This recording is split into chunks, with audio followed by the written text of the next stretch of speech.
बिस्मिल्लाहिर्रहमानिर्रहीम। अस्सलाम वालेकुम पाकिस्तान। आप देख रहे हैं program fact finding with Asad Khair. मैं उसामा जाहिद हूँ और स्टूडियो में मेरे साथ मौजूद हैं सीनियर तहकीकाती सहाफ़ी तज्ज़ियाकार असद खल साहब। नाज़रीन, इलेक्शन का दौरा है, इलेक्शन सर पे हैं और तमाम जो उम्मीदवारान हैं उनकी जानिब से आज कागजात नामजदगी जमा करवाने का सिलसिला जारी रहा। दिन भर उसमें गिरफ्तारियों का सिलसिला भी था, उसमें हाथापाई भी थी, उसमें गुत्थम गुत्था भी हुए उम्मीदवार आपस में। और तमाम तर सूरत हाल में एक चीज़ इंतहाई अहम थी कि पाकिस्तान तहरीक इंसाफ के बानी चेयरमैन क्या इलेक्शन का हिस्सा होंगे, क्या वो इलेक्शन कंटेस्ट कर पाएंगे। इस तमाम तर सूरत हाल पर बात करेंगे असद खल साहब। असद खल साहब, बानी PTI की तोशाखाना केस का फैसला मुअत्तल करने की दरख्वास्त रद्द कर दी गई है, नाअहली बरकरार है, लेकिन इसके बावजूद बैरिस्टर गौहर पुरअज़्म थे। आज उन्होंने प्रेस कॉन्फ्रेंस करते हुए कहा कि बानी चेयरमैन PTI इलेक्शन में हिस्सा लेंगे और उनका ये हक है, आइन और कानून उनको ये इजाज़त देता है। आप क्या समझते हैं, कानूनी तौर पर क्या वो हिस्सा बन सकते हैं इलेक्शन का? बिस्मिल्लाहिर्रहमानिर्रहीम। देखिए, आज जो इस्लामाबाद हाई कोर्ट के दो रुकनी जो डिवीज़न बेंच, जिसमें chief justice Islamabad high court justice आमर फ़ारूक और जस्टिस आमर जो जहांगीरी हैं, उनकी जानब से ये जो फैसला आया है, जस्टिस तारक जहांगीरी 9 सफ़ात पर मुश्तमिल जो फैसला है, उसके अंदर ये बात वाज़े कर दी गई है कि जो बानी चेयरमैन PTI को जो जज हमायूं दिलावर जो सेशन कोर्ट से उनको सज़ा हुई थी 5 साल की सज़ा और नाहली के हवाले से, उसमें ये जो बानी PTI जो है उनकी जानब से चेयरमैन बानी चेयरमैन PTI उनकी जानब से जो इस्लामाबाद हाई कोर्ट में जो इस्तदा की गई थी, उसमें सज़ा की मुअत्तली की दरख्वास्त की थी। फैसला जो है उसको मुअत्तल करने की दरख्वास्त नहीं की गई थी। तो वो ये कहते हैं कि उस जो एप्लीकेशन है उसके अंदर जो है वो सज़ा मुअत्तली की बात की गई थी, फैसला मुअत्तल करने की बात ही नहीं की गई थी। तो लिहाजा सुप्रीम कोर्ट हाई कोर्ट के बकौल ये कह चुकी है कि बहुत अगर गैर मामूली हालात हों तो फिर ही जज जो है ऑर्डर तब्दील किया जा सकता है। तो इस मामले के अंदर वो कहते हैं कि चूंकि उनकी सज़ा मुअत्तली की थी, फैसला मुअत्तल करने की नहीं थी, तो इसलिए जो इलेक्शन कमीशन और पाकिस्तान ने उसी बुनियाद पर जो उनके नाहल करने का जो इलेक्शन एक्ट के तहत नोटिफिकेशन किया है वो इन फील्ड है। उसी नोटिफिकेशन को कालदम करार देने के लिए PTI जो है लाहौर हाई कोर्ट से भी उसने रजू कर रखा है और लाहौर हाई कोर्ट ने इलेक्शन कमीशन ऑफ पाकिस्तान को उस हवाले से नोटिस भी जारी कर रखा है। एक तरफ तो जिस तोशाखाना के केस में उनको सज़ा हुई और उसी सज़ा की बुनियाद पर जो 5 अगस्त को हुई, 8 अगस्त को इलेक्शन कमीशन ने भी उनकी नाअहली का नोटिफिकेशन जारी कर दिया। उस नोटिफिकेशन को लाहौर हाई कोर्ट में चैलेंज किया गया PTI की जानब से, जबकि दूसरी जानब वो जो अभी आपने बात की है कि क्या वो इलेक्शन में पार्टिसिपेट कर सकेंगे या नहीं, यही वो वजह है जिसलिए बानी चेयरमैन PTI जो है वो उनकी जो वकला की टीम है वो गई है ताकि ये जो फैसला है उसको मुअत्तल किया जा सके या से वहाँ से डेक्लेरेशन लिया जा सके कि वो इलेक्शन के अंदर पार्टिसिपेट कर सकते। अब मामला जो है इस्लामाबाद हाई कोर्ट से जो फैसला आया है उससे तो ये लग रहा है कि जो इस फैसले की रोशनी में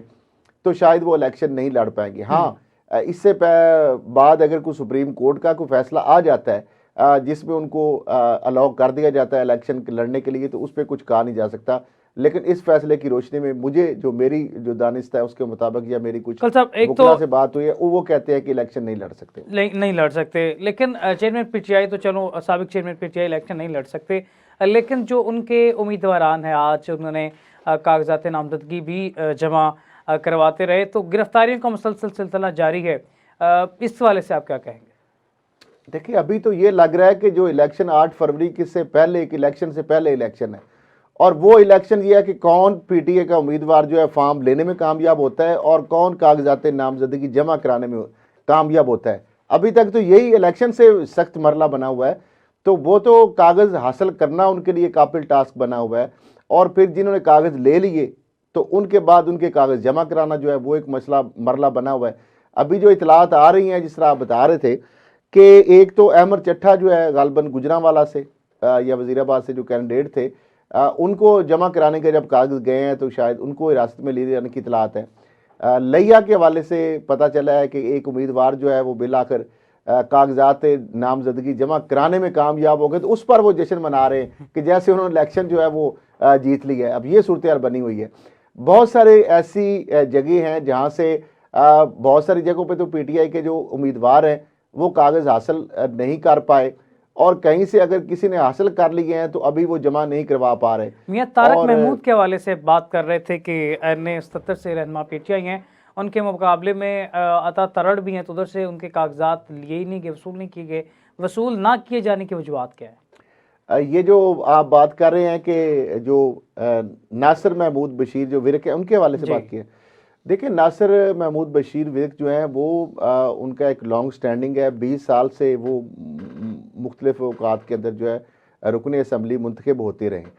अब नून लीग की जानब से उनके ऊपर सख्त दबाव है, और दबाव ये है कि आप ये जो सीट है ये इसको आप छोड़ दें और आपको सेनेट के अंदर जो है आप सेनेटर आपको बना देते हैं। तो वो कहते हैं कि मैं एक इलेक्टेड रिप्रेजेंटेटिव हूँ पब्लिक, मैं 20 साल से 2 दहाइयों से अपनी आवाम की खिदमत कर रहा हूँ। तो ये तो तब हो कि जब मेरी कोई हल्के के अंदर कोई से ना हो, मेरी स्टैंडिंग ना हो, मैं जीता हुआ पीछे भी MNA हूँ। तो अब चूंकि अता तारड़ साहब जो है उनको एडजस्ट करना मकसूद है, और गालबन शायद यही वजह है कि एक तो उनको टिकट जो है वो मामला फंसा हुआ है बोर्ड के अंदर, और दूसरा उनके कागज़ ना जमा करने की एक वजह ये भी हो सकती है गालबन, अगर मैं गलत नहीं हूँ, लेकिन ये एक इम्कान भी हो सकता है, क्योंकि अभी मैंने कंफर्म नहीं किया, कि मे भी उनके पास पार्टी का टिकट ना हो, और अता तारड़ साहब के पास अगर टिकट है तो फिर एक एक ही हल्के से 2-2 तो एक ही, यानी कौमी या सूबाई असम्बली की सीट से 2-2 तो एक ही पार्टी से उम्मीदवार उनके कागज नॉमिनेशन जो है पेपर वो नहीं फाइल ली नहीं जा हो सकते। सकते। ठीक है, कल साहब तो ये भी एक एक वजह तो हो सकती मसला है। ये है कि कागजात जमा करवाने का सिलसिला जारी है, कल आखिरी डेट ये भी हो जाएगा। लेकिन कल साहब इलेक्शन के बाद भी एक सूरत हाल है, आज़ाद उम्मीदवार अगर जीतता है तो उसका किस पार्टी के साथ इलाक होगा, उसकी क्या सिचुएशन बनेगी, ये एक बहुत बड़ी स्ट्रेटजी होती है। लेकिन इलेक्शन जीतने के बाद लोटा बनने का सिलसिला भी जारी रहता है, पिछली गवर्नमेंट में हमने देखा, बल्कि माजी का ये किस्सा है। तो परवेज़ खटक साहब का ये बयान सामने आया, वो कहते हैं कि मैं किसी पार्टी में लोटा बनकर नहीं गया, बल्कि अपनी जमात बना ली है। परवेज़ खटक साहब जो हैं बड़े चार्ज भी हैं इस हवाले से, और उससे पहले उन्होंने ये कहा इलेक्शन कमीशन से कि उनकी पार्टी नहीं है और इलेक्शन को थोड़ा सा लेट किया जाए ताकि उन्हें वक्त मिल जाए। परवेज़ खटक साहब के इस बयान को आप कैसे देखते हैं? देखिए, परवेज़ खटक साहब जो है वो तांगा पार्टी तो उन्होंने बना ली है, ठीक है, पाकिस्तान तहरीक इंसाफ पार्लियामेंटेरियन पार्टी उन्होंने बना ली है, बहुत सारे लोग जो है उन्होंने जमा भी किए, लेकिन वो अजीब सी एक तकरीब थी, गालबन कोई एक नामालूम मकाम था, पता नहीं हाल था, शादी हाल, और फिर वो बंदे जो हैं उनकी कोई कवरेज नहीं की गई, अनाउंसमेंट पहले की गई, उसके बाद फिर कवरेज भी नहीं की गई। अब साबिक एक MP हैं नसीर जो है वज़ीर जो है, उन्होंने भी PTI पार्लियामेंटेरियन ज्वाइन की है। परवेज़ खटक साहब का ये कहना है कि बानी चेयरमैन PTI जो हैं वो पाकिस्तान के अंदर तरक्की के बजाय इंतशार चाहते थे, और जितना उनको मैं करीब से जानता हूँ शायद और कोई नहीं जानता। तो वो तो बहरहाल पुरज़म है कि वो कहते हैं कि जी मैं जिस तरह अगर 2013 से 18 तक अगर खैबर पख्तूनख्वा में जो PTI की हुकूमत बनी थी, तो उसकी वजह ये थी कि वो कहते हैं कि मैं चूँकि वज़ीर आला था तो मेरा सारी वो मेहनत थी और उसका क्रेडिट था कि जिस वजह से वो वहाँ पे हुकूमत बनी। तो अब देखते हैं कि वो जिस तरीके से बात कर रहे हैं वैसे कि कल साहब जैसे लोटा आपने आपने बनने की बात की। दूसरी बात ये है कि जो बड़ी तादाद में अगर आज़ाद लोग मुंतखब होकर आ जाते हैं, इसका नुकसान क्या होगा? फिर हार्स ट्रेडिंग जो है वो एक खुलेआम होगी। जब आज़ाद आपके लोटे या इंडिपेंडेंट बड़ी तादाद में आ जाएंगे तो वो एक अलग से प्रेशर ग्रुप बन जाएगा, और वो प्रेशर ग्रुप मैं समझता हूँ कि वो जमहूरियत के लिए बहुत ज़्यादा नुकसानदेह हो सकता है, क्योंकि वो 2 सूरतों में, एक तो ये है कि वो पैसों के बलबूते पर भी वो कंट्रोल होगा, और दूसरा और भी मुख्तलिफ अवामल होते हैं उस प्रेशर ग्रुप को कंट्रोल करने के, क्योंकि वो किसी वक्त किसी पार्टी में भी जा सकते हैं, और वो जमहूरियत के लिए मैं समझता हूँ कि जमहूरी किसी भी जो एक सिस्टम है निज़ाम के लिए उसके लिए एक बड़ा थ्रेट हो खतरनाक हो सकते सकते हैं, हैं। ठीक है। क्योंकि या तो फिर गैर जमाती बुनियादों पर आप इंतखाबात करा लें, और अगर आप जमाती बुनियादों पर इंतखाब करा के बड़ी तादाद में अगर इंडिपेंडेंट सामने आ जाएंगे, तो इसका मतलब फिर ये हुआ कि क्या सियासी जमातों से लोगों का एतमाद उठ गया है, और दूसरा ये है कि जो उन लोगों का जो प्रेशर ग्रुप एक बन जाएगा तो वो सियासी जमातों से फिर हावी हो जाएगा, उनसे भी एक बड़ा ग्रुप बन के वैसे खल साहब सामने आ जैसे सकता है। आपने नाम लिया उनके परवेज़ खटक साहब की पार्टी के हवाले से कि तांगा पार्टी, मुझे याद आ गया एक दफ़ा प्रोग्राम में शेख रशीद साहब ने बानी चेयरमैन PTI की पार्टी को भी तांगा पार्टी कहा था, और हालात ने जो हैं शेख रशीद को इमरान जो है बानी चेयरमैन पीटीआई के साथ खड़ा कर दिया। आज आपने भी कहा, मुझे वो वक्त याद आ गया।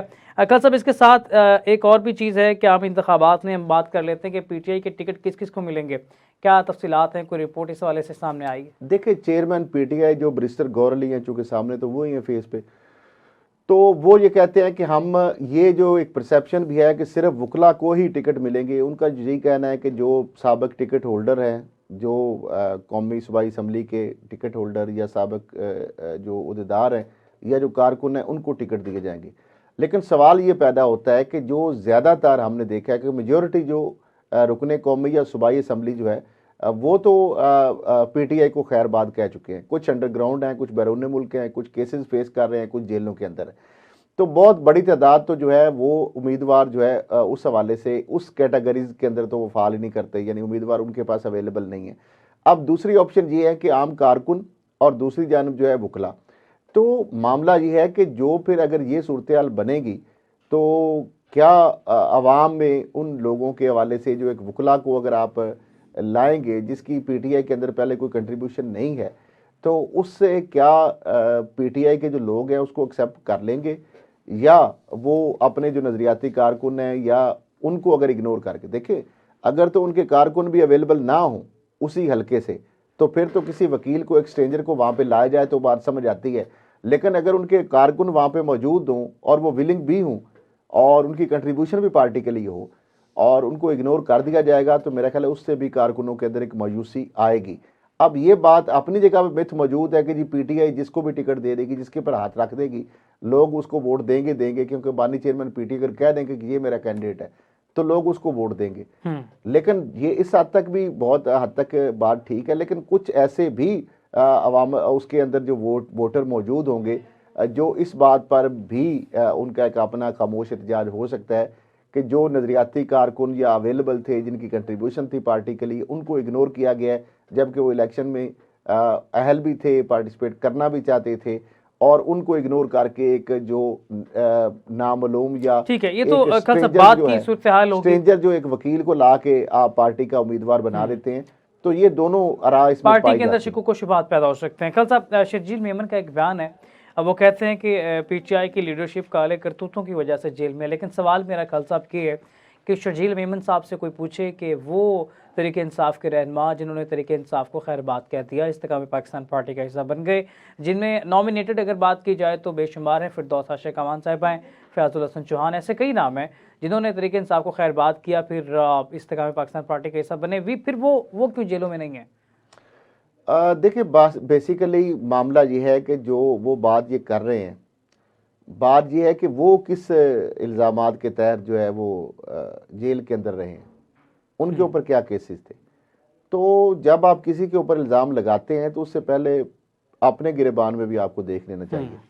ये तो बात आपने, वो बात एक अलहदा है कि जो बहुत सारे ऐसे लोग हैं जो कि पीटीआई के साबिक वजीर थे, वफाकी सूबाई वजीर थे, चीफ मिनिस्टर साबिक जो है उनके हैं, उनके ऊपर बड़े सीरियस किस्म के एलिगेशंस हैं करप्शन के हवाले से, और उसके हवाले से नैब में, एंटी करप्शन में, एफआई में इंक्वायरीज भी चल रही हैं।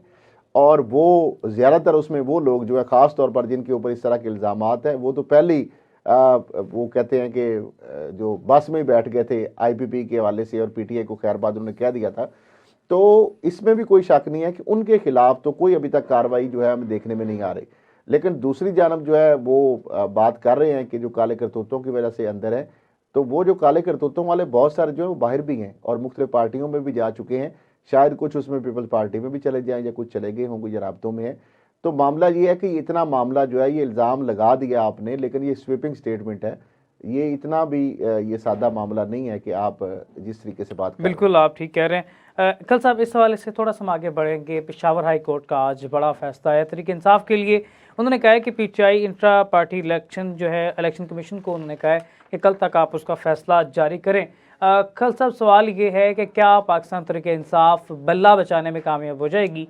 क्या बल्ला कायम रहेगा तहरीक इंसाफ का? देखिए, ये एक ऐसा सवाल है कि जिसका जवाब तो इलेक्शन कमीशन ऑफ पाकिस्तान ही दे सकता है। इलेक्शन कमीशन ऑफ पाकिस्तान जो है उसकी जो प्रोसीडिंग्स हैं, और उस हवाले से जो अगर बात की जाए या उसका माजी के अंदर जो पस मंज़र देखा जाए या ट्रैक रिकॉर्ड देखा जाए, ख़ास तौर पर पीटीआई के हवाले से, तो उससे तो इतना ये आसानी से हम नहीं कह सकते कि पीटीआई बल्ला बचाने में कामयाब हो जाएगी।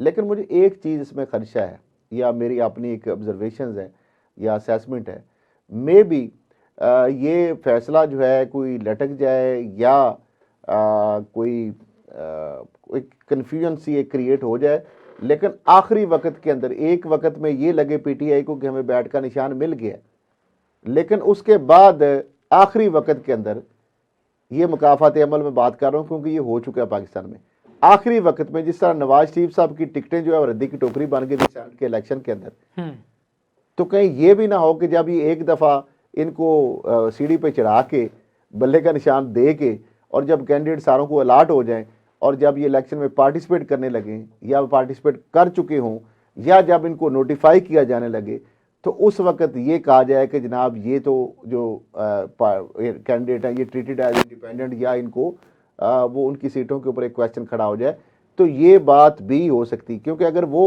जो बल्ले वाले निशान वाले हैं अगर उनका स्टेटस पार्टी का ख़त्म हो जाता है तो फिर आज़ाद सीयत उनकी हो जाएगी और फिर तो वो माले गनीमत होगा, हर बंदा उसको आसानी से कोई उधर खींचेगा कोई उधर खींचेगा, या वो खुद आसानी से अच्छे रेट जहाँ से मिल जाएंगे वहाँ पे चले जाएंगे। इसकी माजी में मिसालें मौजूद हैं। तो मामला ये है कि ये इनके साथ एक हाथ भी हो सकता है। अब पीटीआई तो ये बार बार एक्साइटेड है और बड़ा वो बार बार ये मुतालबा कर रहे थे कि फौरी तौर पर हमें सर्टिफिकेट जारी किया जाए और बल्ले का निशान हमें अलॉट किया जाए। इलेक्शन कमीशन उसके वाले से गो स्लो पॉलिसी चला रहा है। ऊपर से पेशावर हाई कोर्ट ने कहा कि कल फैसला उसके कहने का जारी कर दें। तो अब मामला ये है कि फैसला अब कल जारी होता है नहीं होता, मामला लिंगर ऑन होता है, या एक दफ़ा इनको दे के बल्ले का निशान उसके बाद वापस ले लिया जाता है, या उस बल्ले के निशान के ऊपर कोई मामलात आ सकते हैं। लेकिन कल साहब एक और बात है यहाँ पे, बड़ा इसमें कॉम्प्लिकेशंस हैं बहुत ज़्यादा, अभी इसको क्लैरिटी नहीं है, कोई भी क्लैरिटी से नहीं कह सकता बात अभी। ठीक है कल साहब एक और बात है, कहते हैं कि बिल्ली को दूध की रखवाली के लिए बिठा दिए जाए, लेवल प्लेइंग फील्ड ना मिलने पर पीटीआई का इलेक्शन कमीशन से रुजू करने का फैसला। समझ नहीं आती, इलेक्शन कमीशन ही तो अभी जो सूरत हाल नज़र आ रही है वो दरारें पैदा कर रही है, बाड़ें खड़ी कर रही है तरीके इंसाफ के लिए। तो तरीके इंसाफ इलेक्शन कमीशन से रुजू करेगा तो थैले से क्या बाहर निकलेगा? देखिए मामला ये है कि ये मामला सिर्फ इलेक्शन कमीशन की हद तक नहीं है। अभी आप देखें जो हल्का बंदियां हुई हैं मुल्क भर के अंदर, उसमें इलेक्शन कमीशन का तो एक बड़ा सिंबॉलिक सा रोल होता है। उसके स्टाफर जो होते हैं डिस्ट्रिक्ट लेवल पे 5-5, 10-10 लोग होते हैं, लेकिन हल्का बंदियों का तमाम प्रोसेस जो होता है मुतलका जिले का जो डिप्टी कमिश्नर होता है, और जो नून लीग के खास तौर पर पंजाब के अंदर अगर बात की जाए, और इस तरह सिंध में पीपल पार्टी के और खैबर पख्तूनख्वा में उसी तरह जो JUIF के या जो हुकूमती पार्टियों के जो ये केयर टेकर सेटअप के साथ जिनके अच्छे रिलेशन है, और इस तरीके से बलूचिस्तान के अंदर, तो उन्होंने अपनी मर्जी से हल्का बंदियां बनवाई हैं। और उन हल्का बंदियों का जो बनना है या किस किस इलाके को उस हल्के में शामिल करना है, किसको निकालना है, इसमें कोई अहम role election commission of Pakistan का नहीं था। उनको तो जो चीज़ें दे दी जाती थी उसके बाद उन्होंने सिर्फ नोटिफिकेशन जारी करने का काम था, नक्शे बनाना, प्रोवाइड करना, मीटिंग्स करना, वो सारा जो है वो रिस्पेक्टिव जो डिप्टी कमिश्नर्स हैं ऑलमोस्ट उनका वो उसके सुपरविजन में ये सारे काम हुए हैं। और वो जारी बात है सूबाई हुकूमतों को जवाब दें, और सूबाई हुकूमतें किस चीज़ की कंटिन्यूटी हैं वो सबको पता है। तो वहाँ पे जो रुकन कौमी या सूबाई असम्बली या टिकट होल्डर जो उन जमातों के थे जिनका कंटिन्यूटी है ये केयर टेकर सेटअप, उनकी मर्जी से ये चीज़ें बनी हैं। तो लिहाजा ये सारा इल्ज़ाम अगर ये भी डाल दिया जाए कि सब कुछ जो भी कुछ हो रहा है या जो नाइंसाफ़ियाँ हो रही है, या जैसे अगर पकड़ तकड़ हो रही है, या जो अभी आप कह रहे हैं कि फार्म लेने या दे जमा कराने के अंदर जो गिरफ्तारियाँ हो रही हैं, क्या ये इलेक्शन कमीशन के कहने पर हो रहा है? क्या इसके अंदर इलेक्शन कमीशन इन्वॉल्व है? आप कहते हैं कि सिर्फ इलेक्शन कमीशन का कसूरवार नहीं है? देखिए वो सिर्फ एक तो इस तरह सारी चीज़ें उसके ऊपर मलबा अगर डाल देंगे तो ऐसी बात नहीं है। ये मुख्तलिफ जो इदारे हैं जिनका एक रोल है, इंतजामी हमारे इदारे जो हैं, बाकी जो दीगर जितने भी ये स्टेक होल्डर्स हैं, सब मिलकर उनका एक रोल बनता है। खाली इलेक्शन कमीशन ऑफ पाकिस्तान इतना पावरफुल, बावजूद इसके कि इलेक्शन जब अनाउंस हो जाता है तो तमाम तरह इख्तियारात उसके पास आ जाते हैं, लेकिन अल्टीमेटली तो फिर भी उसको इदारों की तरफ देखना पड़ता है ना। अभी एक बयान जैसे आया है, पता नहीं सही है या गलत है, उसके अंदर एक नई क्यास राइयाँ जो है कुछ बात को जन्म दे दिया, जिसमें कोई लॉजिस्टिक के हवाले से और बाहर के सेनेट के इलेक्शन से पहले इलेक्शन की बात हो रही है, और कुछ दिन आगे पीछे की कहानियाँ ये चल रही हैं। सही है गलत है मुझे नहीं इस चीज़ का कन्फर्म, लेकिन ये इस बात पे भी बहुत ज़्यादा जो है क्यास राइयाँ जो है और कुछ बात जो है उस चीज़ को जन्म दे रहे हैं। पर हम तो इस चीज़ को शहरी नहीं इक़्तिदार में करते। तो हवाएं चल पड़ी हैं इलेक्शन लेट होने की, वो कहते हैं कि मार्च के शुरू में ही आगे पीछे देखिए कहीं पे लगा हमें ऐसी इलेक्शन बात जा नहीं सकता करनी है। चाहिए, ना ऐसी बातों पे यकीन करना चाहिए, क्योंकि जब सुप्रीम कोर्ट ने कह दिया है, कैटेगोरिकल एक फैसला मौजूद है, और उसके बाद हमें इस तरह की जो अफवाहें हैं या इस तरह की चीज़ें हैं उनको प्रमोट नहीं करना चलें चाहिए। ठीक है, इन तो तमाम मेरा तर मकसद भी अफवाहों यही पर था डिस्कस करने का कि अभी ऐसी कोई अबहम वाली बात अभी तक तो हमारे सामने कोई नहीं आई। चलें ठीक, फील्ड के हवाले से बात जारी थी, लेते हैं छोटे से ब्रेक और ब्रेक से वापस आते हैं, बात करते हैं लेवल प्लेइंग फील्ड की क्या सूरत हाल है, किसको मिलने जा रही है, किसको नहीं मिलने जा रही। हमारे साथ रहिए। वेलकम बैक नाज़रीन, बात जारी थी लेवल प्लेइंग फील्ड के हवाले से। कौन सी पार्टी लेवल प्लेइंग फील्ड मांगती है, किसको मिलने जा रही है, कौन इस हवाले से शुकुशुबात का इजहार कर रहा है। लेवल प्लेइंग फील्ड की अगर बात की जाए तो तहरीक इंसाफ के सदर परवेज़ इलाही से जब आज शेख रशीद की मुलाकात हुई अदालत के अंदर, तो शेख रशीद से ये सवाल किया गया और परवेज़ इलाही से सवाल किया गया लेवल प्लेइंग फील्ड के हवाले से। तो परवेज़ इलाही साहब कहते हैं कि लेवल प्लेइंग फील्ड नहीं मिल रही, इसको लेवल करना पड़ेगा। तो उसी वक्त ही उसके बाद समाअत थी उनकी, तो अदालत ने परवेज़ इलाही की दरख्वास्त पर केस की समाअत के लिए लंबी तारीख दे दी है। खल साहब क्या कहेंगे परवेज़ इलाही साहब के बयान पर कि लेवल प्लेइंग फील्ड नहीं है, इसको लेवल करना पड़ेगा, किस लेवल की बात कर रहे हैं वो? देखिए जिस तरीके से सूरत हाल अभी आपने पहले डिस्कस की और मैंने भी डिस्कस की, जिस तरह के कागजात लेने और कागजात जमा कराने के हवाले से सूरत हाल है, तो लेवल प्लेइंग फील्ड तो नहीं है यकीनी तौर पर। अच्छा, दूसरा आज बड़ी इंटरेस्टिंग था जब जज जुल्करनैन अबुल असनाद जो है, जब वो आए हैं अबुल असनाद जुल्करनैन अदालत के अंदर, तो तोड़ फोड़ के हवाले से ये केस था जुडिशल कम्प्लेक्स के हवाले से। तो इंसार दहशतगर्दी की अदालत के भी चूँकि वो जज हैं और ऑफिशियल सीक्रेट एक्ट के हवाले से जो खसूसी अदालत है उसके वो जज हैं। तो परवेज़ इलाही साहब को उन्होंने कहा जी ताख़ीर से आने पर मैं माज़रत चाहता हूँ, और जो बानी चेयरमैन पीटीआई वो बड़ी आपकी तारीफ़ करते हैं। तो बहरहाल उन्होंने कहा कि जी मैं तो 2 दफ़ा यहाँ पे गिरा हूँ और मेरे टेस्ट होने और अल शिफा में ही वो टेस्ट होते हैं। तो उन्होंने कहा कि ठीक है देख लेंगे, पहले आप दरख्वास्त दें। दूसरी जानब उन्होंने कहा कि मुझे जो है केस के अंदर लंबी तारीख दे दी जाए। तो उन्होंने कहा कितनी लंबी, कहीं चिला तो नहीं काटना या मुकम्मल करना। तो अब अंदाज़ा लगा लें कि इस तरह की चीज़ें जो है अदालत या जज साहबान जो है उनकी जानब से अगर ये रिमार्क्स आएँ, तो मैं समझता हूँ इस पर लम्हा फ़िक्रिया है कि अगर शेख रशीद तो एक पॉलिटिकल वर्कर हैं, वो बात करें तो बात समझ आती है, लेकिन अगर अदालतों के अंदर जो जज बैठे हैं, जो बड़े अहम जो केसेस को सुन रहे हैं, अगर वो इस तरह की जो लुकमे देते हैं या रिमार्क्स देते हैं, तो ये मेरा ख्याल है बहुत सारे इदारों के लिए या किसके लिए वो सवाल छोड़ रहे हैं या उठा रहे हैं, या किसको वो हदफ़े तनकीद बना रहे हैं इसके ज़रिए। यदि एक आम आदमी तो और समझता है दूसरा खान ये है कि साहब। चिल्ला का भी जो है एक मतलब लफ्ज़ तो एक उसको किस तरीके से एक मजाक बना के रख दिया गया है। तो अब चूंकि उन्होंने कहा कितनी लंबी, तो बाद में 15 जनवरी जो है उस तक इस केस की जो समाअत है वो मुलतवी कर दी गई है। तो ये सूरत हाल है कि जिस तरीके इसके से अलावा अब इलेक्शन से केवल जो है 9 मई मुकदमात में पीछे के 51 रहनुमाओं के नाकाबिल ज़मानत वारंट गिरफ्तारी भी जो है वो जारी कर दिए गए। और इसके अलावा कागजात नामजदगी जमा कराने का दूसरा दिन कई बड़े सियासतदानों ने फार्म हासिल की है और जमा भी करवाए। दूसरी तरफ कल साहब वही बात कल भी हम बात कर रहे थे, आज भी प्रोग्राम के शुरू में आपने बात की कि नून लीग जो है वो उसने अभी तक कोई उम्मीदवार फाइनल नहीं किए हैं। तो नून लीग का भी कागजात नामजदगी जमा करवाने की तारीख में तुसी का मुतालबा किया गया है। तो नून लीग क्यों तैयार नहीं हो पा रही, वजूहात क्या हैं? आज तो वैसे जो इंटरव्यूज़ किए गए थे मरीम नवाज़ की जानिब से, तो हिना परवेज़ भट्ट के ख़िलाफ़ वहाँ पे ख़वातीन भी खड़ी हो गई हैं। देखिए मामला मैं फिर पहले दिन से बता रहा हूँ कि जो नून लीग है वो अभी अपने हलके जो हैं कौमी और सूबाई उनकी टिकटें, ख़ास तौर पर पंजाब की अगर बात की जाए, बाकी सूबों में तो इतनी ज़्यादा नहीं है उनके लिए कोई उम्मीदवारों की बहुत बड़ी लंबी चौड़ी फहरिस्त। तो यहाँ पे वो फैसला करने में कामयाब नहीं हो पा रहे। और जिस तरह महमूद बशीर विर्क हैं या बाकी इस तरह का, अब सरगोदा की अगर बात ले ली जाए तो वहाँ पे जो 2 कौमी असम्बली के जो उम्मीदवार हैं, उनके नीचे जो MPA के उम्मीदवार थे, उन दोनों ने अपने ही जो कौमी असम्बली के उम्मीदवार हैं उनके जो मुकाबले के अंदर जो है अपने कागजात जमा करवाए हैं या इंटरव्यू दरखास्तें दी हैं कौमी असम्बली में इलेक्शन लड़ने के लिए। अब ना तो वो कौमी असम्बली की जो रुकन है वो अपने पीछे हटने के लिए तैयार है, और ना ही उनके नीचे जो कौमी असम्बली सूबाई असम्बली के जो मुंतखब हुए थे रुकन, वो अपनी दरखास्तें वापस लेने के लिए तैयार है। उस पर बाकायदा एक डिस्प्यूट कमेटी भी बनी है सरगोदा के वाले से। तो अब उसका रिपोर्ट भी उन्होंने पेश कर दी है अपनी। तो ये तो सिर्फ एक ज़िले की बात है। इसी तरीके से आप गुजरांवाला का आपके सामने वाक़या है कि एक जो उनके जो साबिक़ एमएनए थे विनिंग नून लीग के, वो अपने कागजात जमा नहीं करा पाए क्योंकि दूसरा जो उम्मीदवार है वहाँ से वो आना चाह रहा है, और वो भी अभी तक ज़ाहिर बात है मैदान में है, तो वो जा रहे हैं ना कागजात जमा करने, कागजात लेने के लिए, तो उसको भी मैनेज नहीं किया पा जा रहा, जबकि उसको सेनेट का सेनेटर बनने के हवाले से ऑफ़र भी की गई है।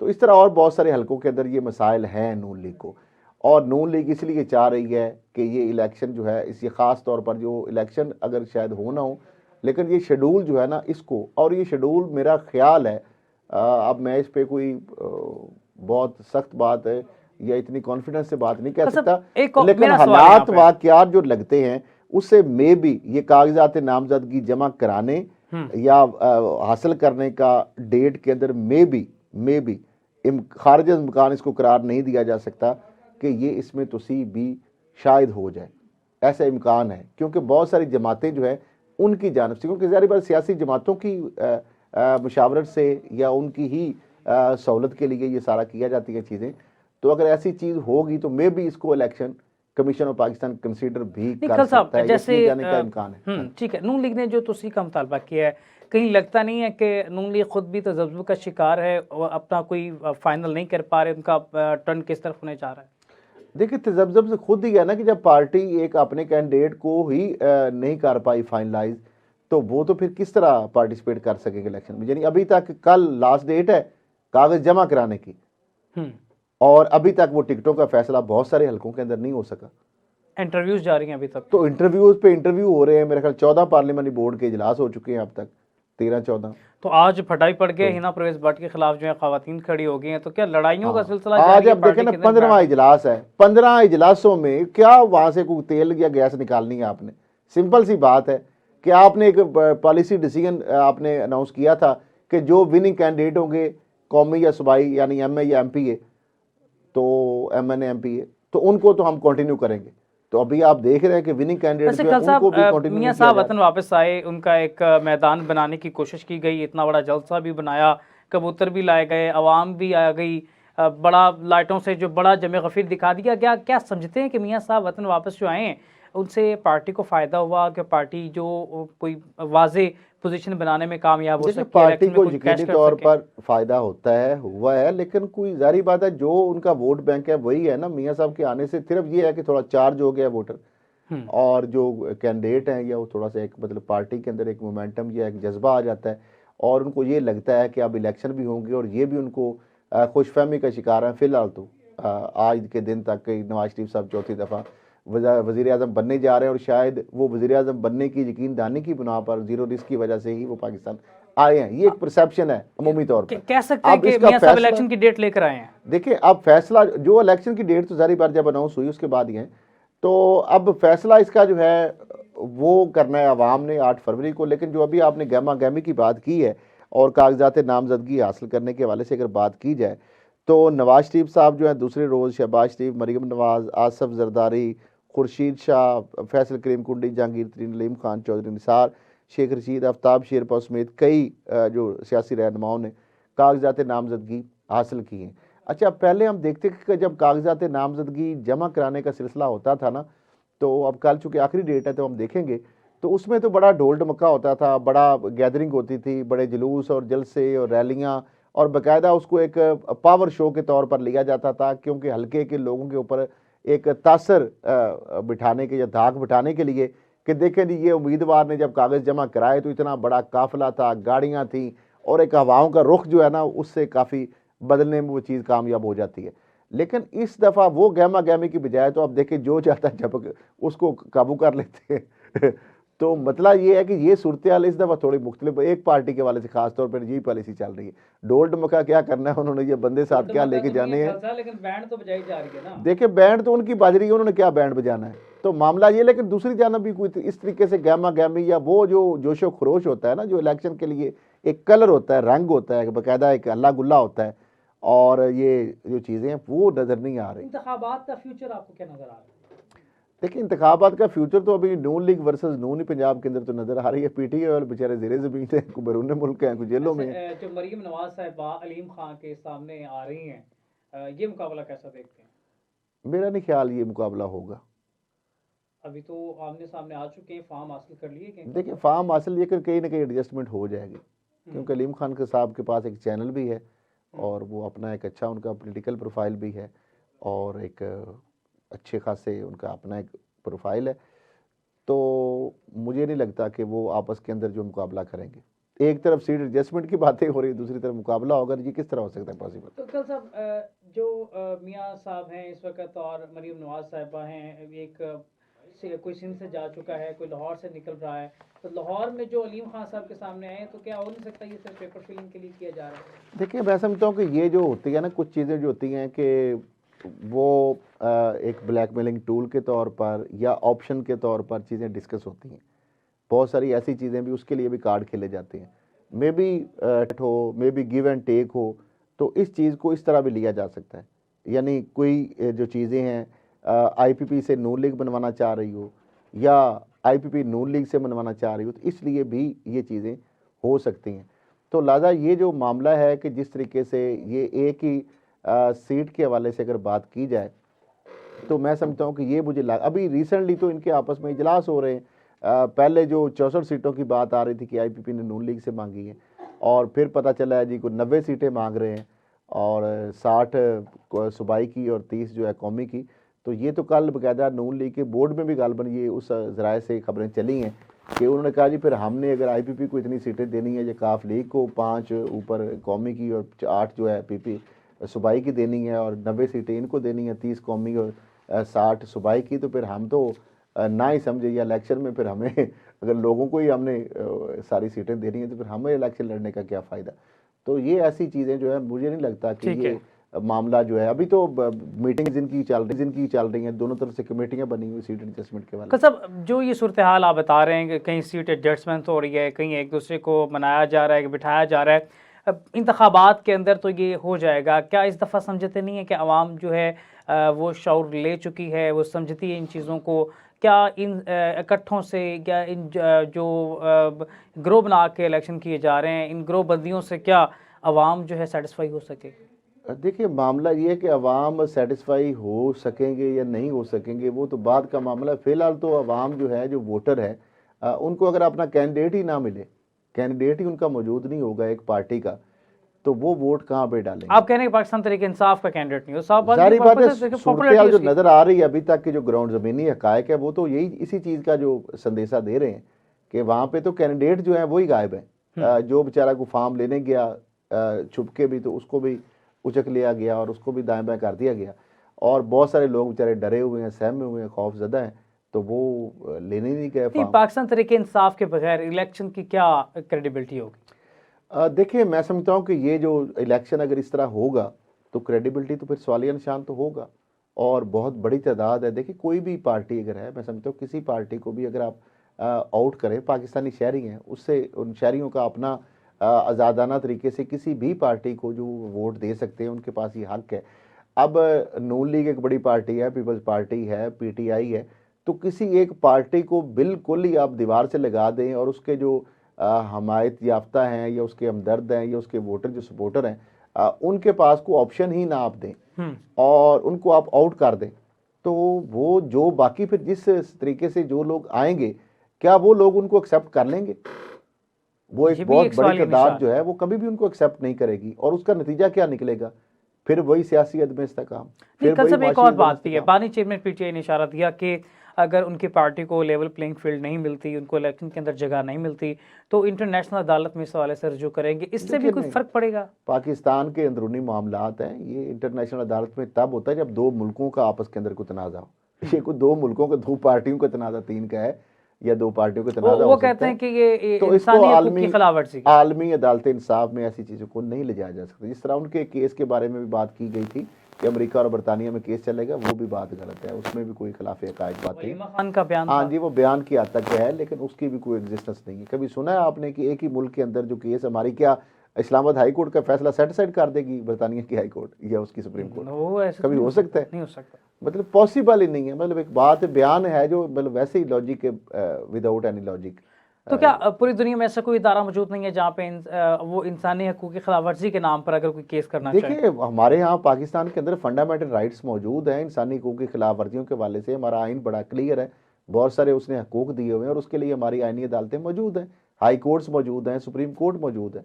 और उन्हीं राइट्स की बुनियाद पर ही जब 9 मई को गिरफ्तारी हुई थी, तो उस अमल को गैर कानूनी भी इन्हीं अदालतों ने उसका गिरफ्तारी को दिया था। पाकिस्तान की अदालतों ने, कोई आलमी अदालत इंसाफ ने नहीं दिया था इन हालात के बावजूद। तो ऐसी बात नहीं है, हमारी अदालतें जो है वो इंसाफ दे रही हैं इंसानी हकूक़ के हवाले से। और जो आईन पाकिस्तान ने बहुत सारे उसके अंदर जो है मुख्तलिफ शिक्के मौजूद हैं और उसको हर जो बंदा है, जो अग्रीव पार्टी है, वो जाके उसको एक्सरसाइज कोर्टों के ज़रिए, अदालतों, आइनी अदालतों के ज़रिए वहाँ पे उसको मामले को लेके जाती है और अदालतों से उसको रिलीफ भी मिलता है। खल साहब, एक तो और बहुत बड़ा अलमिया है, जिस तरह से मुसलसल बात करें प्रोग्राम तो शुरू से लेकर अभी तक पाकिस्तान तहरीक इंसाफ जो है वो इलेक्शन से कहीं ना कहीं मुकम्मल धकेलने की कोशिश की जा रही है सियासी मुखालफिन की जानिब से कि उससे इलेक्शन से दूर रखा जाए। बानी चेयरमैन PTI हैं, उनका भी इलेक्शन जो है मुश्किल नज़र आ रहा है और बल्ले का निशान जो है वो भी तकरीबन मुश्किल नज़र आ रहा है। तो माजी में भी इस तरह की मिसालें मिलती रही हैं, क्या मुस्तकबिल में भी दूसरी सियासी पार्टियों के लिए ख़तरा नहीं है जो तहरीक इंसाफ के साथ आज हो रहा है?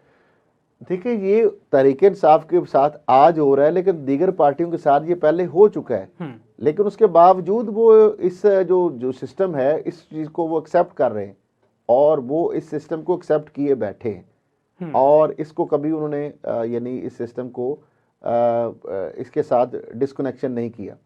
अब देखें, पीपल्स पार्टी जो है, मोहतरमा बेनज़ीर भुट्टो के वक्त पाकिस्तान पीपल्स पार्टी को बैन किया गया और उसके बाद पाकिस्तानी पीपल्स पार्टी पार्लियामेंटेरियन के नाम से जमात बनाई गई, जो को मरहूम मखदूम अमीन फ़हीम के नाम से रजिस्टर्ड है और आज तक उसी जमात के ऊपर जो है इलेक्शन पीपल्स पार्टी लड़ रही है। ठीक है, तलवार से तीर तक का सफर किया और तलवार जो है उसको निशान को भी तब्दील करके तो फिर तीर किया गया। इसी तरीके से ANP जो है उस पर भी बैन लगा और उसका नाम फिर नैप रख लिया गया बाद में एक दफ़ा।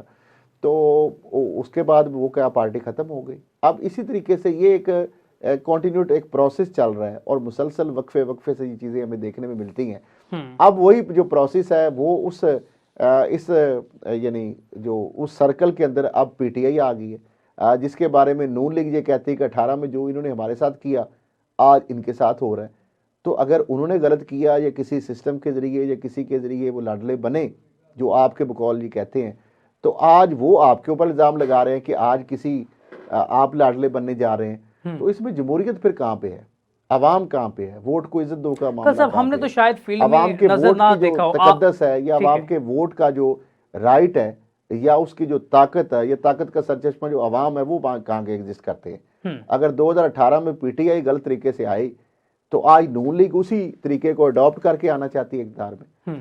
तो ये फिर वो अगर गलत है तो ये भी गलत है। क्या समझते नहीं है कि ये पाकिस्तानियों के अंदर दरार पैदा कर सकता है, क्योंकि दोनों पार्टीज जितनी भी हैं नुमाइंदगी उनके पीछे अवाम तो मौजूद होती है और दोनों पाकिस्तानी होते हैं। पाकिस्तानियों के अंदर ये जो पोलराइजेशन हो चुकी है, ख़ास तौर पर अगर गुज़श्ता 5-10 सालों की बात की जाए, तकरीबन एक दहाई की, तो पाकिस्तान की जो पॉलिटिकल पार्टीज हैं, पहले होता था इलेक्शन और सियासत, उसको सियासत और इलेक्शन तक रखा जाता था। अब ये जो सियासत और इलेक्शन जो है ये जाती अनाज, इंतकाम और दुश्मनियों में तब्दील हो चुकी है। बिल्कुल ऐसी बात है। और कोई एक सियासी कारकुन या एक सियासी रहनुमा दूसरे का पॉइंट ऑफ व्यू, नजरिया, उसकी बात, उसका मौक़िफ़ सुनने के लिए तैयार नहीं है। सही है। और बिल्कुल इसके इंतहा पसंदी और पोलराइजेशन की जो है ना, बिल्कुल इंतहाओं पे दोनों बैठे हुए हैं। कोई स्पेस नहीं है, कोई टॉलरेंस नहीं है, कोई एक दूसरे की बात जो है किसी हवाले से भी सुनने के लिए कोई बंदा तैयार नहीं। कन्विंस होना तो बड़ी दूर की बात है।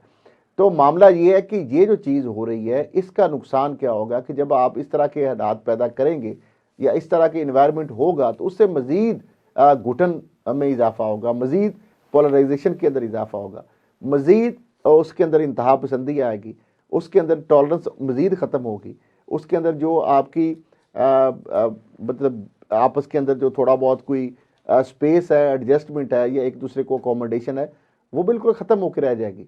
आपका जो राबतों का एक सिलसिला है बिल्कुल कट ऑफ हो जाएगा, आपका जो डायलॉग का सिलसिला है वो बंद हो जाएगा।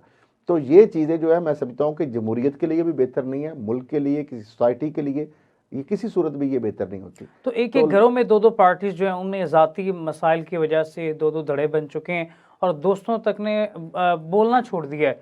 तो ये जो चीज़ें पैदा की जा रही हैं, पॉलिटिकल पार्टीज़ को इस वाले सोचना देखिए चाहिए। इसमें पॉलिटिकल जो पार्टीज हैं उनके लीडर्स जो हैं ख़ास तौर पर उनको इस बात पे जो है अब सोचना चाहिए और बहुत सीरियस मामला है। देखिए कारकुन जो हैं वो तो फॉलो करते हैं अपने लीडर्स को। बिल्कुल ऐसी जब बात। लीडर जिस तरह की ज़बान इस्तेमाल करते हैं जलसों के अंदर, अपनी स्पीच के अंदर, टॉक शोज़ के अंदर, आप देखें किस तरह की वो ज़बान इस्तेमाल कर रहे थे, तो उन्हीं को फॉलो करना है। आगे उनके फॉलोअर्स आने हैं और वाली वोटर्स नौजवान सपोर्टर नस्ल है उसको फॉलो करती है तो बकायदा फॉलो उसको। करती है। तो लाजा ये है कि सबसे पहले ये जो लीडरशिप है पाकिस्तान की तमाम सियासी जमातें, जो मैं ये किसी को अच्छा या बुरा मैं नहीं कहूँगा, लेकिन सब के ऊपर ये लाजम है, सब के ऊपर फ़र्ज है और सब की जिम्मेदारी बनती है कि वो अपने रवैयों के अंदर तब्दीली इस लाए। तालाब में तो सारे गंदे हैं, सभी जो ज़बान अब इस्तेमाल की जाती है ये कभी सियासत की ज़बान नहीं हुआ करती थी और हमारे मुआशरे में इसको कभी अच्छा नहीं तस्वर किया जाता था, लेकिन आज देखिए मेन स्ट्रीम जब मीडिया उसको दिखा रहा दलील होता है। ख़त्म हो जाती है ना, तो फिर लड़ाई गालम तसादम जो है गलोच। ना वो शुरू हो जाता है और उसका गालम गलोच का सिलसिला शुरू हो जाता है।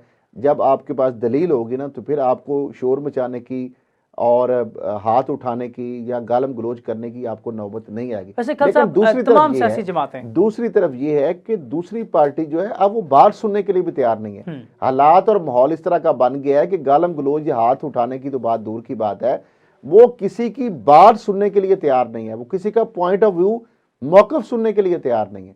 तो ये जो चीज़ है ये एक बड़ा लम्हा फिक्री है। ठीक है। कल साहब एक तो ये बात है जो आप बात कर रहे हैं, तमाम सियासी जमातें सुनने के लिए तैयार नहीं है, लेकिन तमाम सियासी जमातें वो सारा इल्ज़ाम तहरीक इंसाफ और उनके बानी चेयरमैन पर लगाती हैं। वो कहती हैं कि दलील की सियासत इन्होंने ख़त्म की, गालम गलोच की सियासत का आगाज़ इस पार्टी ने किया, इसीलिए आज ये सब हो रहा है इनके साथ। मुझे ये बताएं कि जब पाकिस्तान पीपल्स पार्टी की जो रहनुमा मोहतरमा बेनज़ीर भुट्टो और उनकी जो वालदा थी, उनके बारे में जो पोस्टर, तस्वीर और जो चीज़ें जहाज़ों से फेंकी गई और जो फैलाई गई, वो कौन सी जमात थी उस वक्त? क्या वो उस वक्त पीटीआई थे? बानी चेयरमैन पीटीआई ये सारा कुछ कर रहे थे। और फिर उसके बाद नवाज शरीफ या नून लीग के बारे में या उनकी खवातीन के बारे में जो चीज़ें की जा रही थी, पीपल्स पार्टी की उस वक्त रहनुमा राना सनाउल्लाह साहब थे, तो क्या उस वक्त चेयरमैन बानी जो पीटीआई हैं वो उस वक्त मौजूद उनके थे? जो अल्फाज थे वो तुम ले नहीं सकते इस तो वक्त मामला चैनल पर ये बैठ है कि ये जो चीज़ें हो रही हैं अरसा से पाकिस्तान के अंदर, ये जो इल्ज़ाम तराशी का सिलसिला है और उसके अंदर जो फैमिली की खवातीन को भी नहीं बख्शा जाता, ये सिलसिला तो पहले कई दहाइयों से जारी है। लेकिन खैर जलती पे तेल के काम वाली बात है कि जो बानी चेयरमैन पीटीआई बिल्कुल उन्होंने भी आके कोई कसर नहीं छोड़ी, जो उन्होंने भी अपना हिस्सा डाला है वो डाला है, लेकिन उससे पहले ये मामला चल रहा था।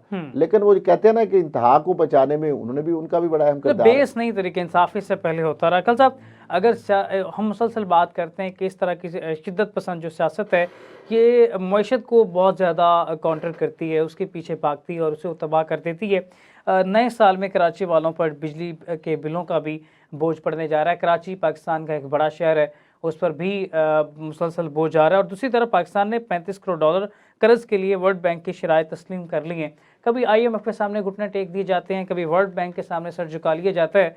तो पाकिस्तान का मुकद्दर तो ये कल तक क्या कहेंगे? देखिए मुकद्दर यही है ना कि अब जिस तरह बिजली के सरचार्ज जो है जनवरी में 7 रुपए से ज़्यादा फ़ी यूनिट जो है उसका इजाफा हो जाएगा और इस तरीके से जो जनवरी में कराची में 1.52 रुपये फ़ी यूनिट जो है उसका सरचार्ज भी शामिल होगा और पिछली एडजस्टमेंट जो है वो अलहदा है उसके अलावा। और ये जून 2023 की समाई जो है एडजस्टमेंट 3 रुपये 28 रुपये यूनिट ये इजाफा है। अप्रैल तक जून में वो जो इजाफा अलहदा है।